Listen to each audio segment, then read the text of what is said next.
नमस्कार दोस्तों, मैं हूं गुमनाम और आप सुन रहे हैं हॉरर कहानी, वो भी मेरी जुबानी। दोस्तों, आज की कहानी ट्रक ड्राइवर की है जिनका नाम राकेश सिंह है।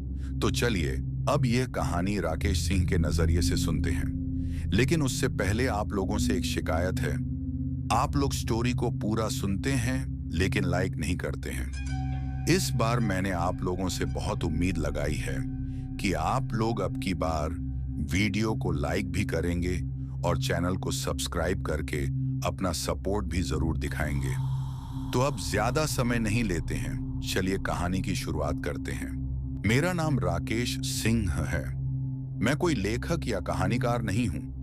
मैं बस एक ट्रक ड्राइवर हूं जो पिछले 12 साल से सड़क पर जिंदगी का बोझ उठाए चल रहा है। मैं असम के तिनसुकिया साइड में रहता हूं। यहाँ पहाड़ी सड़कें हैं, घने जंगल हैं और ऐसी जगहें हैं जहां मोबाइल नेटवर्क काफी मुश्किल से मिलता है। मेरे ट्रक का नंबर AS23B4197 है। पुराना टाटा का ट्रक है। इंजन आवाज ज्यादा करता है पर धोखा नहीं देता। और कुछ अच्छे इंसान भी ऐसे ही होते हैं। आवाज ज्यादा हो सकती है पर जब वक्त आए तो साथ देते हैं। ठीक उसी तरह मेरे साथ क्लीनर का काम करता है मेरा बचपन का दोस्त अमित, जो पहले बिजनेसमैन था। दिल्ली में उसका छोटा सा ट्रेडिंग का काम था। लोन लिया था बैंक से, फिर किसी अपने ही ने धोखा दे दिया। पार्टनरशिप के कागज उसके खिलाफ निकले। 5 साल की मेहनत, घर, इज्जत, सब कुछ चला गया। अमित जब पहली बार ट्रक में चढ़ा था ना, तो उसके हाथ स्टीयरिंग पकड़ने के आदी थे, झाड़ू और टायर उठाने के नहीं। पर मजबूरी इंसान से सब करवा लेती है। उस रात हम डिब्रूगढ़ से सिलचर जा रहे थे। लोड ज्यादा नहीं था पर रूट खतरनाक था। पहाड़ी रोड, बाईं तरफ गहरी खाई, दाईं तरफ जंगल। रात के करीब 10 बजे होंगे। कोहरा इतना घना था कि हेडलाइट भी थक जा रही थी और ठंड का मौसम था। रास्ता बिल्कुल धुंधला सा लग रहा था। अमित ने धीरे से बोला, भैया ये रोड बहुत खामोश और सुनसान सी लग रही है। मैंने हंसकर टाल दिया। पहाड़ है, ऐसे ही लगते हैं। पर सच ये था, मुझे भी कुछ ठीक नहीं लग रहा था और शायद पहाड़ी रास्ता होने के कारण मैं ज्यादा ही सोच रहा था। लेकिन एक जगह पर सड़क के साइड में टूटा हुआ मंदिर दिखा।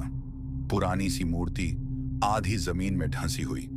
वहां ट्रक अपने आप धीमा हो गया। मैंने एक्सीलरेटर दबाया पर इंजन जैसे किसी ने पकड़ लिया हो। तब अमित ने वो बात बोली जो मुझे आज तक याद है, भैया ये मंदिर पहले कभी नहीं था। मैंने उसकी तरफ देखा। इस रूट पर मैं कम से कम 20 बार आ चुका था। सच में ये मंदिर पहले नहीं था। तभी ट्रक के केबिन में ठंडी हवा भर गई। एसी बंद था, खिड़की बंद थी और पीछे से जैसे कोई सांस ले रहा हो। मैंने रियर मिरर में देखा, पीछे कोई नहीं था पर अमित का चेहरा सफेद पड़ चुका था। उसकी आंखें सीट के नीचे टिकी हुई थीं। भैया वहां मत देखो, उसने कांपते हुए कहा। उस रात हमने ट्रक वहीं साइड में रोका। इंजन बंद करते ही मंदिर से घंटी बजने की आवाज आई। एक ही बार, बस एक ही बार। सुबह जब आंख खुली, ट्रक के टायर के पास लाल सिंदूर और काले निशान बने हुए थे। वहां के लोकल लोगों ने बाद में बताया, वो जगह पहले एक लालची पंडित का घर था जो पैसों के लिए मंत्र बेचता था। गांव वालों ने उसे जिंदा जला दिया था। उसकी आत्मा ब्रह्म राक्षस बन गई और वो उन्हीं लोगों के साथ चिपक जाता है जिन्होंने लालच, धोखा और बर्बादी देखी हो और उनका शिकार करता है। अमित ने जब ये सुना तो वो जमीन पर बैठ गया। उसने धीरे से कहा, भैया शायद ये मुझे लेने आया है। उस रात के बाद अमित ज्यादा बोलता नहीं। कभी कभी रात को वो नींद में किसी से माफी मांगता है। और मैं आज भी ट्रक चलाता हूं। पर जब भी असम की पहाड़ी सड़कों पर किसी टूटे मंदिर के पास से गुजरता हूं तो रियर मिरर में सिर्फ रोड नहीं देखता। कभी कभी लगता है कोई मेरे साथ ही बैठा है। और मुझे पता है ट्रक का वजन सिर्फ लोड का नहीं होता, कुछ बोझ जिंदगी का होता है। और कुछ दिनों तक अमित घर में बैठा रहा क्योंकि वो कुछ ज्यादा ही डर गया था और सोचने लगा था। इसलिए वो वापस ट्रक में सफर करने से डर रहा था। और इन सब की वजह से मुझे सफर में जाने में काफी परेशानी हो रही थी। लेकिन एक दिन मुझे एक बिजनेसमैन का कॉल आता है। और वो कहता है, राकेश, तेरे लिए एक काम है। तुझे मेरा एक लोड लेकर डिब्रूगढ़ से सिलचर जाना होगा। ये सुनकर मैं थोड़ा डर जाता हूँ और मन ही मन सोचता हूँ, अरे ये तो वही रास्ता है जहां पहली बार हमारे साथ उस रात हादसा हुआ था। लेकिन मेरी जेब में ज्यादा पैसे नहीं थे और मुझे अपने ट्रक का लोन देने के लिए पैसों की बहुत ज्यादा जरूरत थी। और अमित भी घर बैठा हुआ है, उसे भी पैसों की जरूरत होगी, इसलिए मुझे ये डिलीवरी लेना ही होगा। जिसके बाद मैं कहता हूँ, ठीक है मालिक, मैं आपका लोड डिलीवर करने के लिए तैयार हूँ। लेकिन लोड किस चीज का ले जाना है? तो वो बिजनेसमैन कहता है, देख राकेश, लोड लोहे से बने रॉड का है जो अर्जेंटली डिलीवर होना जरूरी है, क्योंकि बिल्डिंग कंस्ट्रक्शन का काम हो रहा है और तुझे जल्दी पहुंचना होगा। अभी शाम के 6 बज रहे हैं। तुझे ट्रक को लोड करवा कर लगभग रात 8 बजे से पहले यहां से निकलना होगा। इसलिए जल्दी फैक्ट्री के पास आ जा और लोहे के रॉड को लोड करवाकर सिलचर के लिए निकल जा। जिसके बाद मैं कॉल काट देता हूं और अमित को कॉल करके सारी बात बताता हूं। लेकिन अमित अभी भी डरा हुआ था और वो उस पहाड़ी रास्ते से दोबारा जाना नहीं चाहता था। लेकिन उसका भी सारा पैसा खर्च हो चुका था, इसलिए वो भी मजबूर था। और अब वो भी मजबूरी में जैसे तैसे करके तैयार हो जाता है और अमित ट्रक में आकर बैठ जाता है और हम दोनों 7:30 में ट्रक लेकर फैक्ट्री के पास पहुंच जाते हैं और लोहे के रॉड को लोड करवाकर सफर के लिए निकल जाते हैं। और देखते ही देखते धीरे धीरे गांव पीछे छूट जाता है और रात गहरी होने लगती है। और रात के 11 बजे हमारी ट्रक पहाड़ी इलाकों में पहुंचने लगती है और अमित अपनी जेब से बीड़ी की पैकेट निकालकर बीड़ी पीने लगता है। और मैं ट्रक में रफी साहब के गाने तो कभी अरिजीत सिंह के गाने सुनता हुआ स्टीयरिंग पकड़कर ट्रक चला रहा था कि तभी अचानक जिस स्पीकर में मैं फोन कनेक्ट करके गाना बजा रहा था वो अचानक से बंद हो जाता है और थोड़ी देर तक इंटरनेट भी बिल्कुल उड़ जाता है। और पहाड़ी जगह होने की वजह से दूर दूर तक नेटवर्क नहीं आ रहा था, इसलिए गाना बंद हो गया था। तभी अचानक से स्पीकर चालू हो जाता है और उसमें से एक अजीब भाषा वाली बहुत ही भारी आवाज आती है और उसमें ऐसा महसूस होता है जैसे कोई आदमी बहुत गुस्से में हो और हम दोनों को धमकी दे रहा हो। लेकिन भाषा असमिया या हिंदी नहीं होने के कारण हम दोनों को कुछ भी समझ नहीं आ रहा था। लेकिन अमित का चेहरा डर से पीला पड़ गया था, क्योंकि वो पहले से ही इस पहाड़ी रास्ते के बारे में सोच सोच कर डरा हुआ था और अब अजीब सी चीज हो रही थी जो हमारी समझ से परे थी।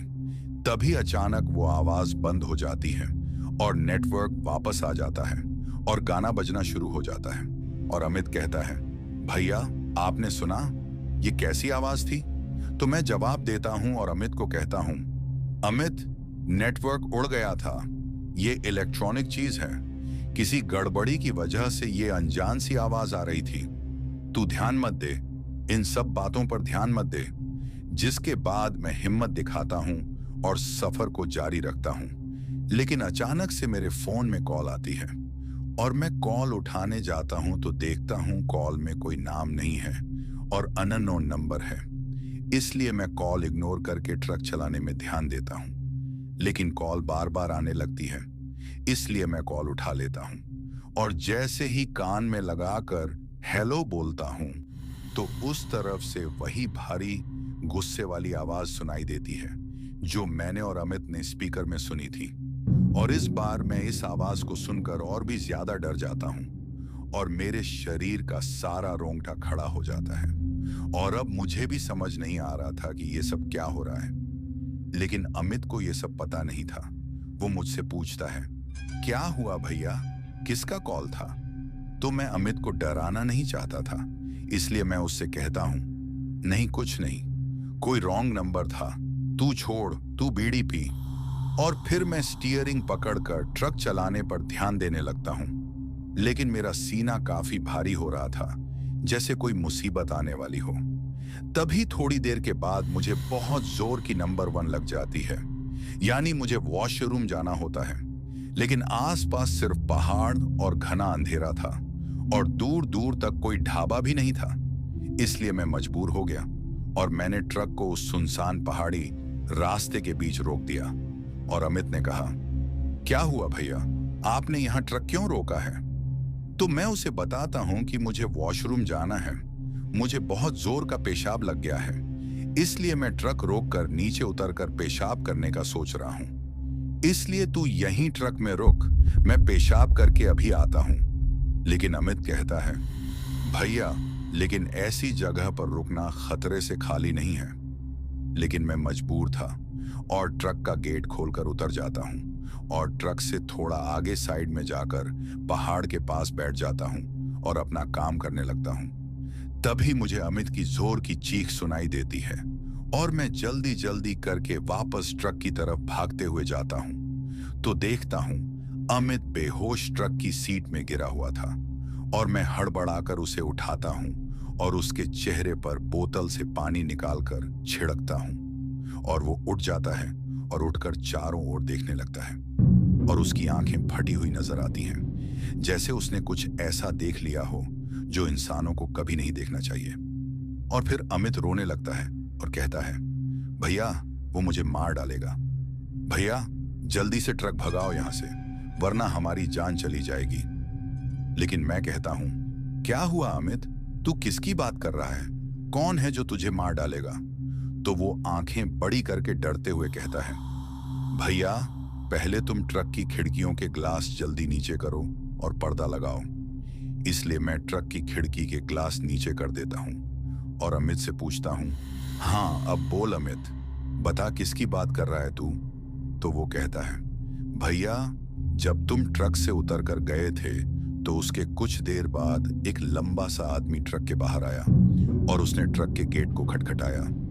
लेकिन मैंने गलती से ट्रक का गेट खोल दिया और अचानक से मैंने देखा कि ट्रक के बाहर कोई भी नहीं है, जैसे बाहर सिवाय अंधेरे के कोई नहीं। लेकिन तभी अचानक से एकदम पतला सा हड्डी जैसा कंकाल वाला शरीर और चेहरा ऐसा जैसे किसी 1000 साल पुराने मुर्दे का जिसका मांस फट गया हो।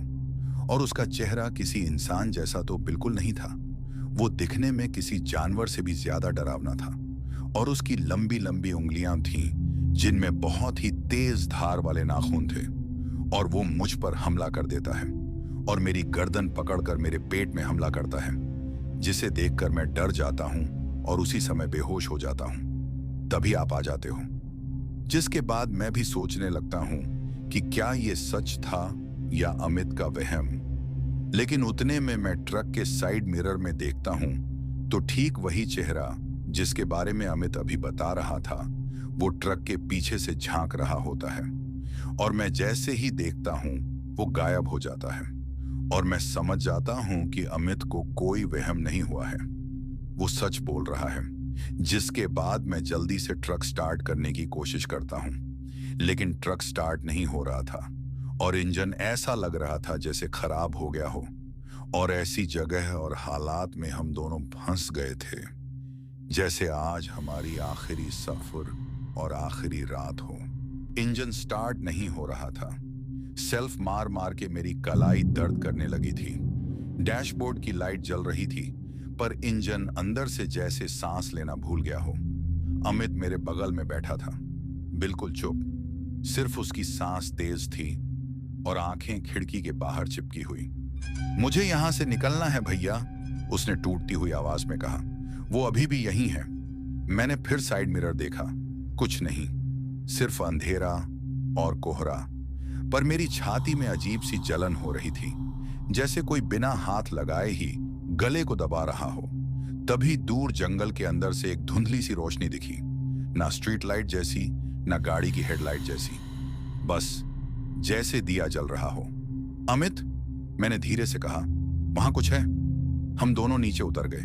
ट्रक छोड़ना गलत लग रहा था पर वहां रुकना उससे ज्यादा गलत। कुछ कदम चलने के बाद एक छोटा सा गांव निकला, सिर्फ 10 से 12 घर। कोई कुत्ता नहीं भौंका, कोई बच्चा नहीं रोया, जैसे गांव भी सांस रोक कर बैठा हो।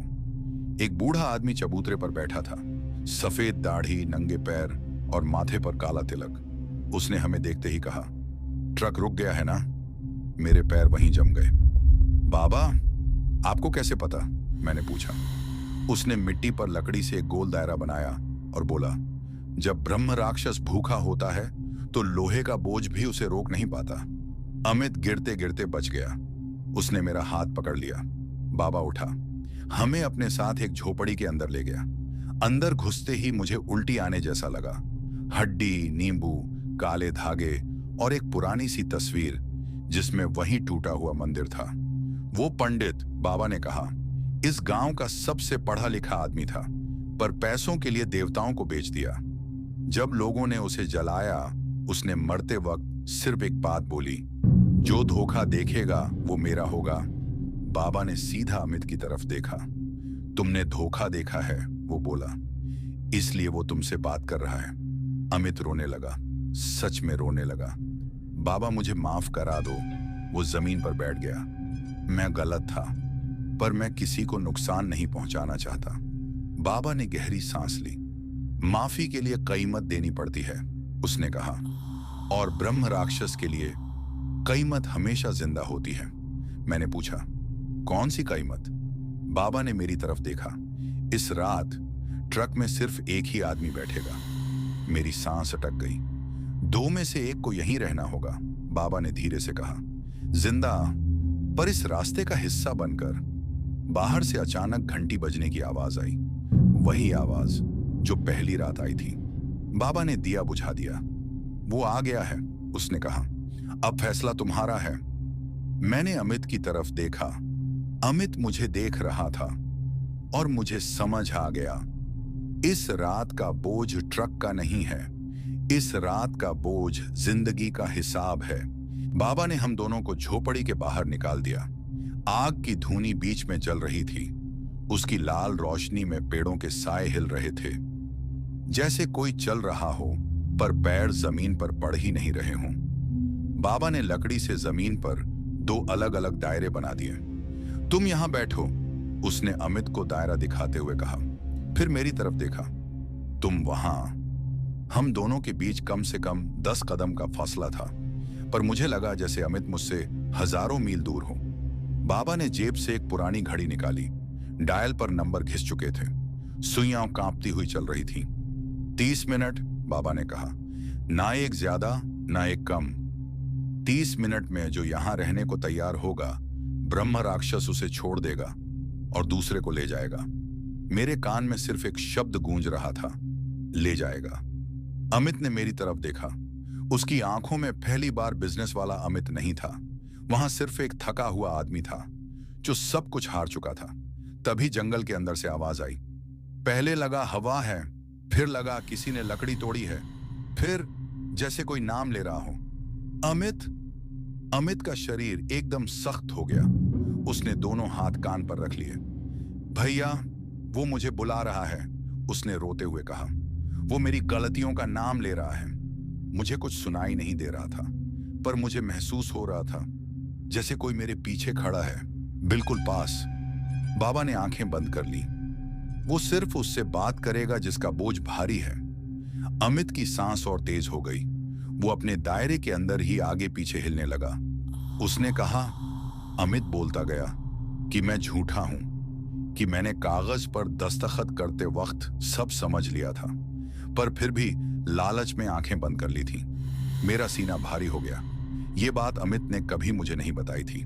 बाबा ने आंखें खोली और मेरी तरफ देखा। तुम सुन रहे हो? उसने पूछा। मैंने धीरे से सिर हिला दिया। सच ये था, मैं कुछ सुन नहीं रहा था, पर तभी मेरी घड़ी बंद हो गई। सेकंड की सुई अटक गई। वक्त रुक गया और उसी पल मेरे कान के बिल्कुल पास एक भारी गरजती हुई आवाज आई, राकेश। मेरे पैर ठंडे पड़ गए। बाबा ने जोर से कहा, अब दोनों सुन रहे हो? आग अचानक तेज जल उठी। साए और बड़े हो गए। 30 मिनट खत्म होने से पहले बाबा ने कहा, अगर तुम दोनों ने खुद फैसला नहीं किया तो ब्रह्म राक्षस अपना फैसला खुद करेगा। अमित ने मेरी तरफ देखा। उसकी आंखों में एक सवाल था और एक डर, और मुझे समझ आ गया, अब यह सिर्फ जान का सवाल नहीं है। यह सवाल है, कौन जिंदा रहने के लायक है अमित ने अचानक अपने दायरे के अंदर खड़े खड़े अपनी आंखें बंद कर लीं। उसकी उंगलियां कांप रही थीं, पर आवाज अजीब सी शांत थी। भैया, उसने धीरे से कहा, शायद मेरी वजह से ही ये सब हो रहा है। मैंने तुरंत बोला, अमित बकवास मत कर, कोई कहीं नहीं जा रहा। पर अमित ने मेरी बात सुनी ही नहीं। वह धूनी की आग की तरफ 2 कदम बढ़ा। उसके पैर जैसे जमीन से चिपक रहे हों, फिर भी वह चलता रहा। बाबा, अमित ने सिर झुकाते हुए कहा, अगर किसी एक को रहना ही है तो मुझे रहने दो। उस पल जंगल बिल्कुल चुप हो गया। न हवा, न पत्तों की सरसराहट। आग की लाल लौ भी जैसे सीधी खड़ी हो गई हो।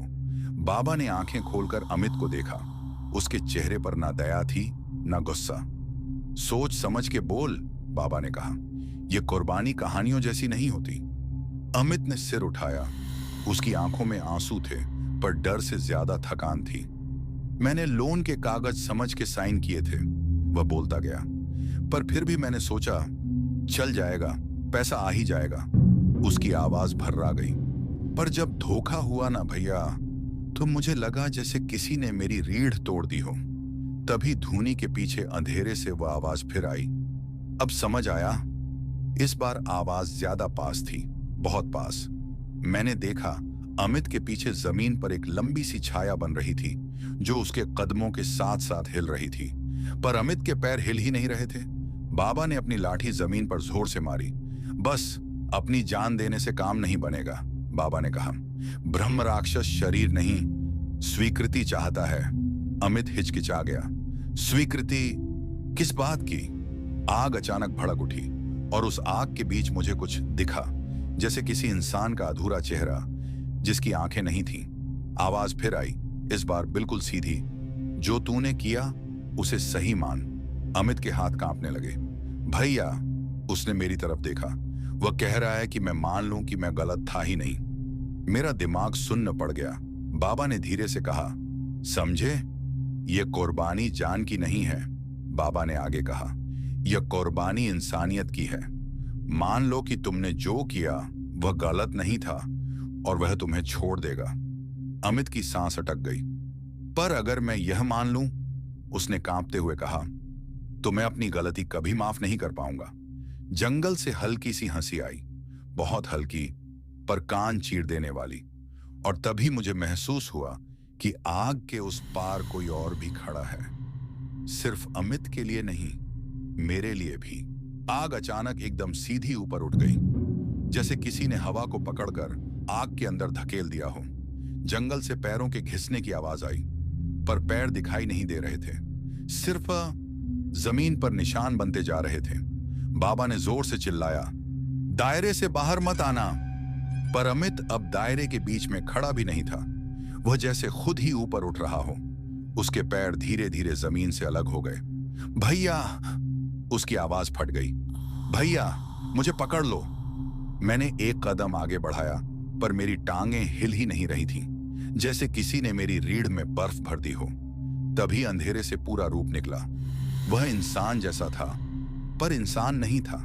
सिर उल्टा झुका हुआ, रीढ़ हड्डियों की तरह बाहर निकली हुई, और चेहरा जैसे किसी ने 100 साल पुराना मुर्दा खोदकर खड़ा कर दिया हो। आंखें नहीं थीं, सिर्फ 2 गहरे गड्ढे जिनसे काली सी भाप निकल रही थी। उसके हाथ लंबे पतले और उंगलियों पर छुरी जैसे नाखून। वह अमित के बिल्कुल पीछे खड़ा था। बिना उसे छुए अमित का गला अंदर की तरफ धंसने लगा, जैसे कोई हवा को दबा रहा हो।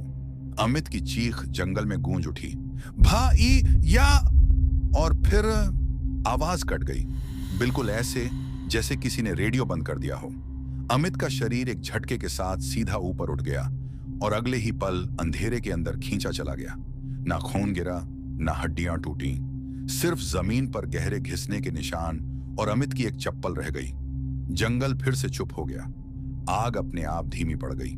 मेरी सांस वापस आई तो महसूस हुआ मैं रो रहा हूं, पर आवाज बाहर नहीं आ रही। बाबा ने मेरी तरफ देखा, उसकी आंखें लाल थीं। अब तुम इस रास्ते के कर्जदार हो, उसने कहा। मैंने कांपते हुए पूछा, मतलब? बाबा ने अमित की चप्पल उठाई और उसे उल्टा कर दिया। उसके नीचे काला निशान बना हुआ था, बिल्कुल वही निशान जो पहले टायर के पास था। वो सिर्फ अमित को नहीं ले गया, बाबा ने धीरे से कहा, वह तुम्हें छोड़कर गया है। तभी मेरे कान के बिल्कुल पास एक हल्की सी सांस महसूस हुई और एक जाना पहचाना लफ्ज, राकेश। इस बार आवाज अमित की थी। अमित के जाने के बाद मैं काफी देर तक वहीं खड़ा रहा। हाथ कांप रहे थे, सांस ठीक से आ नहीं रही थी। फिर मैंने हिम्मत करके पीछे मुड़कर देखा और उस पल मेरे पैरों के नीचे से जैसे जमीन निकल गई। गांव नहीं था। जहां झोपड़ी थी वहां सिर्फ घनी झाड़ियां थीं। जहां धूनी जल रही थी वहां बस ठंडी राख पड़ी थी, जैसे यहां कभी आग जली ही ना हो। बाबा कहीं नहीं था, ना चबूतरा, ना तिलक, ना लाठी, सिर्फ जंगल। और जंगल की वो खामोशी जो कानों को चुभने लगती है। मैंने आंखें बंद की थीं क्या, मैं खुद से बोला, पर तब मेरी नजर जमीन पर पड़ी। अमित की चप्पल वहीं पड़ी थी, बिल्कुल असली। उस पर मिट्टी लगी हुई और अंदर की तरफ वो काला निशान अभी भी साफ दिखाई दे रहा था। मुझे समझ आ गया, ये सब मेरा वहम नहीं था। अगर गांव सपना होता तो चप्पल भी सपना होती। मैं धीरे धीरे ट्रक की तरफ बढ़ा। ट्रक बिल्कुल वैसे ही खड़ा था जैसे हम छोड़कर आए थे। हेडलाइट बंद, केबिन अंधेरा। जैसे ही मैंने गेट खोला, एक ठंडी हवा का झोंका सीधा मेरे चेहरे पर लगा और मुझे लगा जैसे कोई अंदर बैठा हो। कौन है? मेरी आवाज टूट गई। कोई जवाब नहीं।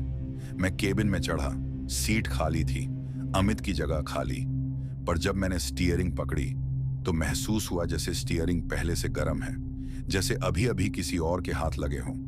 तभी रेडियो अपने आप चालू हो गया। ना गाना, ना स्टैटिक, सिर्फ एक हल्की सी सांस और फिर बिल्कुल अमित की आवाज। भैया, गांव सच में था, बस सिर्फ तुम्हारे लिए। मेरे हाथ स्टीयरिंग से फिसल गए। मैं सीधा सीट से पीछे गिर गया और उसी पल रियर मिरर में मुझे कुछ दिखाई दिया। वो अधूरा चेहरा, गड्ढों जैसी आंखें और उसके बिल्कुल आगे अमित की परछाई। पर अमित कहीं नहीं था, सिर्फ उसकी परछाई थी जो अब मेरे पीछे खड़ी थी। 7वां भाग। रेडियो की आवाज अचानक बंद हो गई। केबिन में फिर से वही भारी सी खामोशी भर गई, ऐसी खामोशी जिसमें अपनी ही सांस अजनबी लगती है। मैंने डर के मारे स्टीयरिंग के नीचे लटकता हुआ एक पुराना ताबीज देखा। ये पहले यहां नहीं था। ताबीज को हाथ लगाते ही मेरे दिमाग में जैसे किसी ने जबरदस्ती तस्वीरें घुसा दी। मैं खुद को उसी पहाड़ी सड़क पर देख रहा था, सालों पहले। तब मैं नहीं, कोई और ट्रक चालक था। उसके साथ भी एक दोस्त था। नाम अलग, चेहरा अलग, पर आंखों में वही लालच, वही मजबूरी जो अमित की आंखों में थी। और फिर आवाज आई, गहरी, भारी, जैसे पेड़ों के अंदर से निकल रही हो। मैं सिर्फ भूखा नहीं हूं, मैं नियम से जीता हूं। मुझे समझ आ गया, ये ब्रह्म राक्षस बोल रहा था। तस्वीरें बदलने लगी। हर बार जब कोई ट्रक इस रास्ते से गुजरता और उसमें 2 लोग होते और उनमें से एक जिंदगी में धोखा, कर्ज या लालच से टूटा होता, वह मेरा शिकार बनता। पर नियम सिर्फ इतना नहीं था। हर शिकार के बाद एक गवाह जिंदा रहना चाहिए। गवाह जो सच जानता हो, जो भागकर भी इस रास्ते से कभी अपना पीछा न छोड़ा पाए। मेरी आंखों के सामने पिछले गवाहों की तस्वीरें आईं। कोई शराब में डूब गया, कोई पागल खाने पहुंच गया, कोई जिंदा था पर अंदर से कब का मर चुका था। और फिर आखिरी तस्वीर, मैं ट्रक के केबिन में बैठा, जिंदा, पर आंखों में नींद नहीं, चेहरे पर सालों का बोझ। ब्रह्म राक्षस की आवाज फिर गूंजी, अमित ने कर्ज में सब खोया, तूने उसे साथ रखा, अब तू गवाह है। मैंने चीखना चाहा पर आवाज गले में ही अटक गई। मैं क्या करूं? मेरी आवाज फिर से कांपती हुई निकली। आवाज ने जवाब दिया, जिंदा रह और याद रख। उसी पल ताबीज मेरे हाथ में राख बनकर बिखर गया और मुझे महसूस हुआ जैसे जंगल मुझे अभी छोड़ रहा हो, पर हमेशा के लिए नहीं। ट्रक के बाहर हल्की सी रोशनी दिखाई दी। सुबह हो रही थी, पर मुझे पता था ये सिर्फ दिन है, रास्ता अभी भी रात का ही है। जंगल पीछे छूट चुका था, पर उसकी ठंडक अभी तक मेरी रीढ़ में चिपकी हुई थी। मैं ट्रक चलाता रहा। सुबह की रोशनी बढ़ रही थी, पर आंखें बार बार अपने आप बंद हो जा रही थीं। पिछली रात नींद नहीं, सिर्फ डर छोड़ा था। कब मेरी पलकें बोझिल हो गईं, मुझे याद नहीं। बस इतना याद है, मैं सपने में चला गया। मैं फिर उसी पहाड़ी सड़क पर खड़ा था, पर इस बार रात नहीं थी। अजीब सी धुंध थी और हर चीज बिना आवाज के हिल रही थी। तब मैंने देखा अमित। वह दूर खड़ा था, ना जख्म ना खून, पर उसका चेहरा अंदर से टूटा हुआ लग रहा था। अमित, मेरे मुंह से बस इतना ही निकला। वह धीरे धीरे मेरे पास आया। उसके पैर जमीन को छू नहीं रहे थे। भैया। उसकी आवाज में गुस्सा नहीं था, सिर्फ थकान थी। मैं फंस गया हूं, मैंने पूछा। तू जिंदा है? अमित ने सिर हिलाया। ना हाँ ना ना। ब्रह्म राक्षस मार देता है पर छोड़ता नहीं। मेरा सीना भारी हो गया। बाबा ने कहा था एक गवाह जिंदा रहता है, मैंने कहा। अमित की आंखें भीग गईं। गवाह जिंदा रहता है, शिकार नहीं। फिर उसने कुछ कहा जो मेरे दिमाग में कील की तरह घुस गया। नियम तोड़ा जा सकता है। मैं चौंक गया। कैसे? अमित ने आसपास देखा, जैसे कोई सुन न ले। ब्रह्म राक्षस सिर्फ धोखे और लालच पर नहीं पलता, वह जिम्मेदारी के भार पर भी पलता है। जो अपनी जिम्मेदारी से भागे उसका शिकार पक्का होता है। उसने मेरी तरफ देखा। पर अगर कोई अपनी जिम्मेदारी खुद उठा ले बिना भागे तो नियम कमजोर पड़ जाता है। मैंने पूछा, पर कीमत? अमित चुप रहा। फिर उसने अपना हाथ आगे बढ़ाया। उसकी हथेली में मेरे पिताजी का चेहरा दिखा। मेरी सांस रुक गई। कीमत हमेशा घर से शुरू होती है। उसी पल सपना टूट गया। मैं जोर से हांफते हुए उठा। ट्रक अब भी चल रहा था, पर स्टीयरिंग पर मेरे हाथ कांप रहे थे। मोबाइल चेक किया। पिताजी की मिस्ड कॉल थी और एक वॉइस नोट। मैंने प्ले किया। पिताजी की आवाज थी, थकी हुई, घबराई हुई। बेटा, बैंक वाले फिर आए थे। उन्होंने कहा अगर इस महीने पैसा नहीं आया तो दुकान सील हो जाएगी। वॉइस नोट खत्म हुआ, पर उसके बाद 2 सेकंड की रिकॉर्डिंग थी। उसमें सिर्फ एक आवाज थी, गहरी सांस। वही आवाज जो जंगल में सुनाई दी थी। मैंने स्टीयरिंग जोर से पकड़ ली। अमित सच कह रहा था, नियम तोड़ा जा सकता है, पर कीमत अब शुरू हो चुकी थी।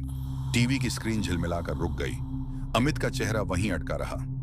आंखें खुली हुई पर पुतलियां गायब। फिर स्क्रीन काली हो गई और उसी पल मेरे घर की सारी लाइटें एक साथ बुझ गईं। अंधेरा पूरा नहीं था, अंधेरा जिंदा था। मुझे अपने पीछे सांस चलने की आवाज साफ सुनाई दे रही थी। बहुत पास, इतनी पास कि अगर मैं पलटता तो शायद उसका सीना मेरी पीठ से टकरा जाता। भाग मत! एक भारी आवाज मेरे कान के अंदर गूंजी। यह आवाज अमित की नहीं थी, यह उसी की थी जिसने जंगल में आग को सीधा खड़ा कर दिया था। मेरे पांव अपने आप जमीन में धंसते चले गए, जैसे घर की फर्श अब मिट्टी नहीं रही, किसी का पेट बन गई हो। दीवार पर टंगी मेरे बचपन की तस्वीर धीरे धीरे टेढ़ी होने लगी। तस्वीर में मेरा चेहरा मुस्कुरा रहा था, पर आंखें मेरी नहीं थीं। जिम्मेदारी उठानी थी। आवाज फिर आई, तू भागा! मैं चिल्लाया। मैं भागा नहीं, मैं काम करता रहा। मैं पैसे कमाने गया। घर की अलमारी अपने आप खुल गई। अंदर से कागज उड़कर बाहर आए। लोन के कागज, बैंक के नोटिस, पिताजी की दुकान के कागज। कागज हवा में रुक गए और फिर एक एक करके जमीन पर गिरने लगे। हर कागज गिरते वक्त एक नाम फुसफुसाता, राकेश। मेरा नाम अब मेरा नहीं लग रहा था। तभी मेरे पीछे एक और परछाई उभरी। पतली नहीं, टेढ़ी नहीं, पूरी। मैंने शीशे में देखा। वहां मैं खड़ा था और मेरे ठीक पीछे अमित, पर उसका आधा शरीर अंधेरे में घुला हुआ था, जैसे कोई उसे धीरे धीरे खा रहा हो। भैया, अमित बोला, अब समझ आया? यह घर अब नियम का हिस्सा है। मेरे हाथ अपने आप पिताजी के कमरे की ओर उठ गए। मुझे एहसास हुआ, अगर मैं अभी नहीं रुका तो अगला नाम किसी और का होगा। और तब टीवी अपने आप फिर चालू हुआ। स्क्रीन पर सिर्फ एक लाइन थी, गवाह अब अकेला नहीं है। और उसी पल घर की दीवार पर एक नई परछाई जुड़ गई। वह परछाई पिताजी की थी और मुझे पता चल गया, नियम टूट सकता है, पर इसकी कीमत अब खून से नहीं, घर से चुकाई जाएगी। परिवर्तित पाठ, हिंदी देवनागरी आसान शब्दों के साथ। सुबह की धुंध धीमी सी घर के अंदर घुस रही थी। पर मैं ट्रक से उतरते ही घर में सुरक्षित महसूस नहीं कर रहा था। पिताजी का चेहरा मेरी तरफ देख रहा था, पर उनकी आंखें भी डर से भरी थीं। मैंने उनसे कुछ नहीं कहा, बस ट्रक के फाटक का ताला जांचा और एक भारी सांस लेकर घर से निकल पड़ा। मेरा मन कह रहा था, यह घर अब सुरक्षित नहीं है। परछाई हर चेहरे पर, हर सामान के किनारे पर, हर तस्वीर के ढांचे के अंदर। मुझे लग रहा था जैसे वह मेरे साथ खड़ी है। पिताजी की दुकान, उनका घर, सब मेरे लिए बस एक जंजीर बन गया था। और अमित का चेहरा बिगड़ा हुआ, गहरा काला, हर जगह दिख रहा था। मैंने तय किया कि अब सिर्फ एक ही रास्ता है, अघोरी बाबा के पास जाना। गांव के लोगों से मैंने सुन रखा था कि बाबा के पास ऐसे मामलों में ही हल होता है, पर मैं जानता था गांव के लोग बाबा से डरते हैं। जो बाबा काम करते हैं वह अपने ही नियमों से करते हैं, और जो उनके नियम तोड़ता है उसका हाल बहुत डरावना होता है। ट्रक के यंत्र की आवाज के साथ मैं गांव के पुराने रास्ते से निकल पड़ा। सुबह की धुंध गांव के ऊपर घुल रही थी और जंगल से आती हल्की सी खुशबू और ठंडी हवा मेरे चेहरे पर पड़ रही थी। पर जैसे जैसे मैं बाबा की झोंपड़ी के पास पहुंचा, मेरा दिल तेज धड़कने लगा। गांव के लोग पीछे हट गए, किसी ने आंखों से भी नहीं देखा। सब जानते थे बाबा के पास जाना मतलब है अपनी जिंदगी का बहुत डरावना कदम। बाबा की झोंपड़ी पुरानी थी, लकड़ी और मिट्टी से बनी, पर अंदर से अजीब सी रोशनी आ रही थी। मैंने धीरे धीरे दरवाजा खोला और झोंपड़ी के अंदर जाकर रुक गया। बाबा छोटी सी लकड़ी की बैठक पर बैठे थे। उनकी आंखें बंद थीं। उनके चेहरे पर कोई भाव नहीं था, पर उनकी मौजूदगी इतनी गहरी थी कि जैसे पूरा जंगल उन्हीं का हो। मैंने हाथ जोड़कर उनसे कहा, बाबा मेरी मदद कीजिए। ब्रह्म राक्षस, उसने अमित को ले लिया और अब मेरा भी पीछा कर रहा है, मेरे घर तक आ गया है और मैं समझ नहीं पा रहा कि क्या करूं। बाबा ने धीरे से आंखें खोली। उनकी आंखें जैसे अंधेरा ही बोल रही थीं। मैं उनके सामने खड़ा था, पर लग रहा था जैसे वे मेरे अंदर तक देख रहे हों। एक लंबे पल तक कुछ नहीं कहा, सिर्फ हवा के चलने की आवाज और मेरे दिल की धड़कन सुनाई दे रही थी। फिर बाबा ने कहा, राकेश सिंह, तू खुद अपनी जिंदगी का बोझ उठाता है या नहीं, यही तय करेगा कि तू जीतेगा या शिकार बनेगा। ब्रह्म राक्षस सिर्फ उसी पर हमला करता है जो मजबूरी, धोखा और लालच का बोझ उठाता है। अमित का हाल उसका कर्ज और धोखा था। तेरा बोझ अभी परखा जा रहा है। मैंने कहा, बाबा मैं जो भी करता हूं सिर्फ अमित और अपने पिताजी के लिए करता हूं। मैं मजबूर हूं पर भाग नहीं रहा। बाबा ने अपना हाथ उठाकर एक घेरा बनाया। उस घेरे से हल्की सी धुंध निकलकर मुझे घेरने लगी। मैं धीरे धीरे पीछे हटा, पर बाबा की आवाज मेरे कानों में गूंजने लगी। तू समझ गया है कि जिम्मेदारी का मतलब क्या है, पर अब तू कदम उठाएगा या सिर्फ गवाह बनकर मर जाएगा। उन्होंने अपना हाथ मेरे सिर के ऊपर रखा। एक ठंडी सी लहर मेरे पूरे शरीर में दौड़ गई। मैंने अपना दिल और दिमाग साफ किया और बाबा की तरफ देखा। बाबा ने धीरे से कहा, तू अपनी जिम्मेदारी उठा रहा है। ब्रह्म राक्षस को रोकना मुमकिन है, लेकिन कीमत बहुत डरावनी होगी। तुम दोनों, तू और अमित, सिर्फ एक रात की कसौटी से गुजरोगे। जो जिंदा बचेगा वही गवाह रहेगा। मुझे समझ आ गया, ये कोई साधारण क्रिया नहीं है। ये रात, ये जंगल, ये परछाई, सब ब्रह्म राक्षस और अघोरी बाबा के नियमों में बंधे हैं। अगर मैंने गलत कदम उठाया तो अमित वापस नहीं मिलेगा और मैं भी शिकार बन जाऊंगा। बाबा ने एक पुराना ताबीज दिया और कहा, राकेश, इस ताबीज को अपने दिल के पास रखना। हर समय ब्रह्म राक्षस की परछाई का सामना करना होगा। और याद रखना, सिर्फ डरना नहीं, कदम उठाना होगा। अब चल, गांव के बाहर जा, रात का असली खेल शुरू होने वाला है। मैंने ट्रक की तरफ मुड़कर देखा। उसका यंत्र कहीं कहीं बिगड़ा सा लग रहा था, पर अब मुझे समझ आ गया, ट्रक सिर्फ सवारी नहीं, मेरी ढाल और हथियार है।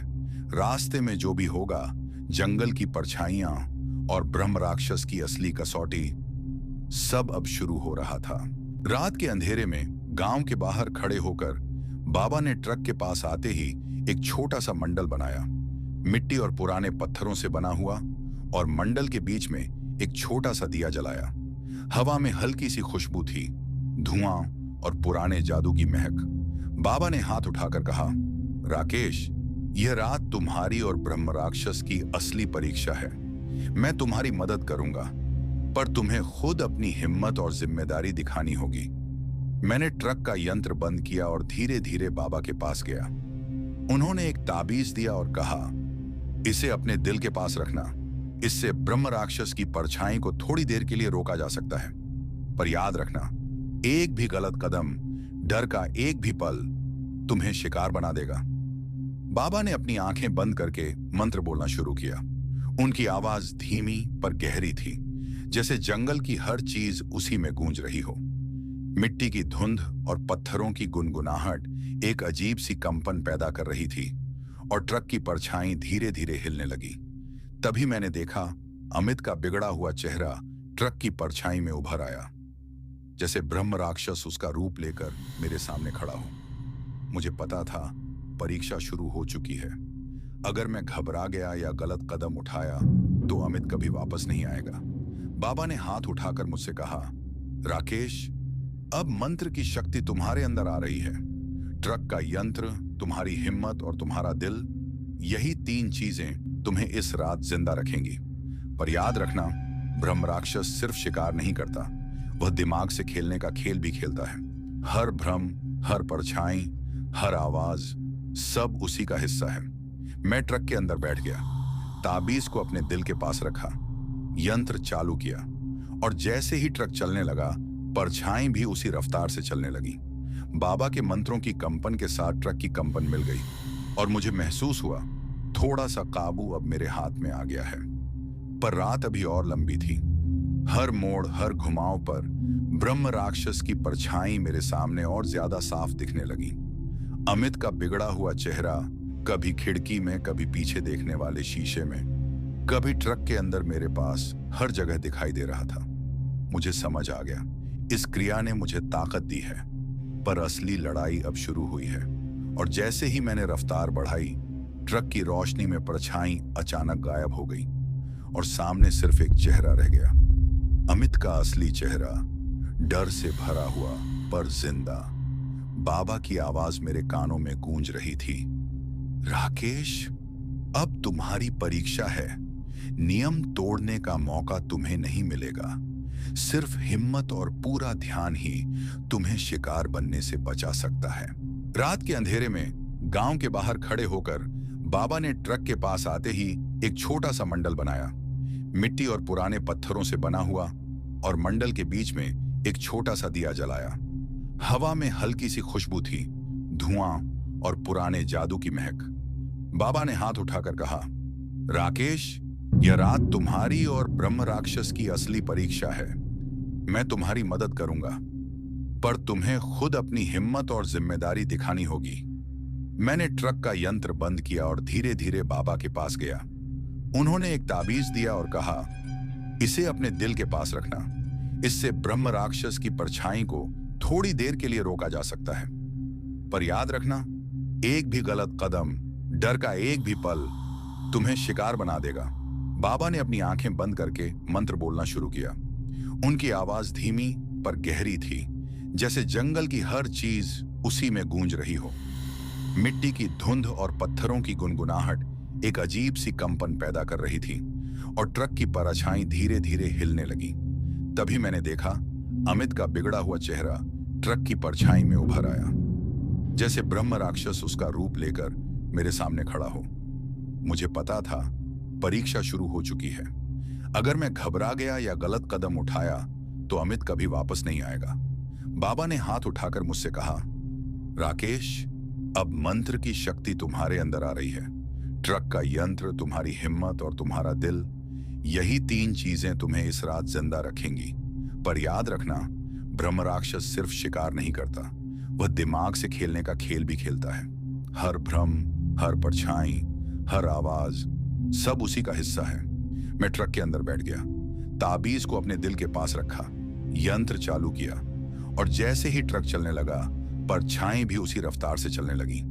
बाबा के मंत्रों की कंपन के साथ ट्रक की कंपन मिल गई और मुझे महसूस हुआ थोड़ा सा काबू अब मेरे हाथ में आ गया है।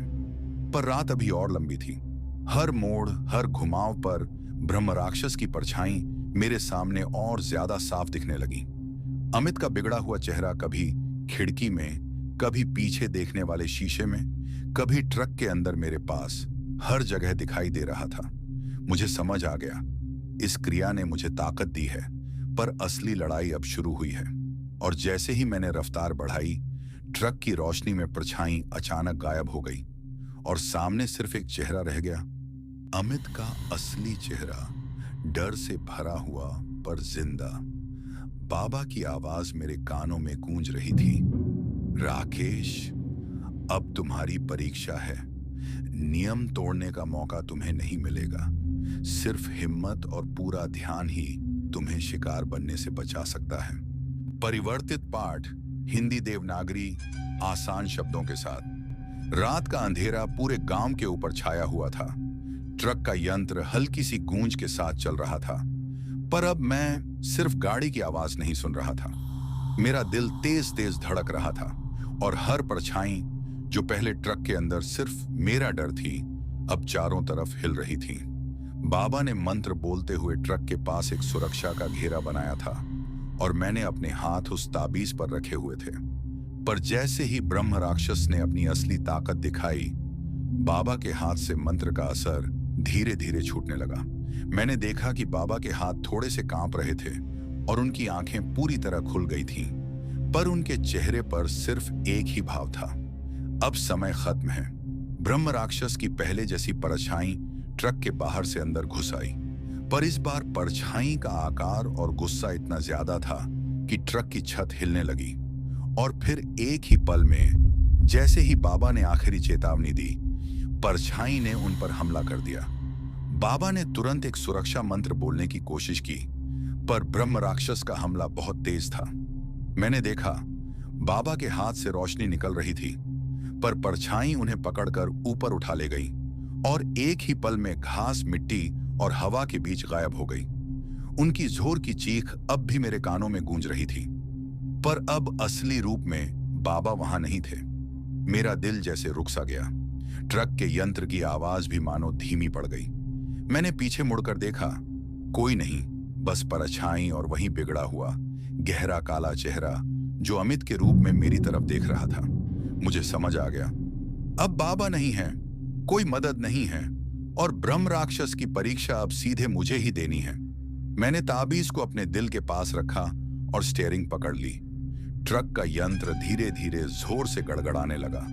मुझे पता था, अगर मैं घबरा गया या रुक गया तो ब्रह्म राक्षस की परछाई मुझ पर हमला कर देगी। और तभी मुझे अमित का चेहरा याद आ गया, उसका असली डर से भरा हुआ चेहरा जो पहले परछाई में दिखा था।